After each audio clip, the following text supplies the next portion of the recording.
ഈശോ മിശിഹായിൽ പ്രിയപ്പെട്ടവരെ, മനുഷ്യർ ചെയ്യുന്ന ദ്രോഹങ്ങൾക്ക് പ്രതികാരം ചെയ്യുക എന്നുള്ളത് ഒരു സ്വാഭാവിക പ്രവണതയാണ് മനുഷ്യനെ സംബന്ധിച്ചിടത്തോളം. പലപ്പോഴും ഈ പ്രതികാരം കൂടിപ്പോകാറുണ്ട്. ചെയ്തതിനേക്കാൾ കൂടുതൽ ഉപദ്രവമാണ് മറ്റുള്ളവർക്ക് വരുത്തുക.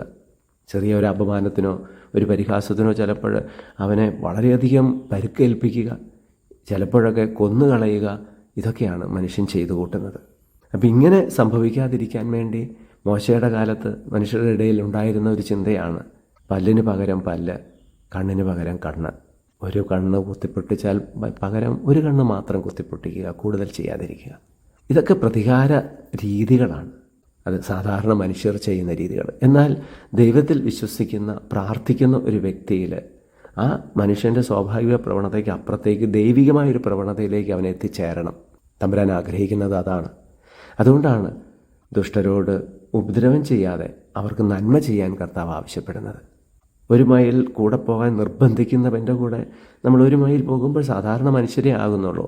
എന്നാൽ പിന്നീട് വയ്ക്കുന്ന ഓരോ ചൂടുമാണ് നമ്മളെ ദൈവികരാക്കി മാറ്റുക. രണ്ടാമത്തെ മൈൽ നമ്മൾ നടന്നു തീർക്കുമ്പോൾ നമ്മൾ ദൈവത്തിന് തുല്യമായി മാറും, ദൈവിക മനുഷ്യരായി മാറും. ഈശോ മിശിഹായെ ഞങ്ങളെല്ലാവരെയും അങ്ങ് സമൃദ്ധമായിട്ട് അനുഗ്രഹിക്കുമാറാകണമേ, ഇപ്പോഴും എപ്പോഴും എന്നേക്കും. ആമേൻ.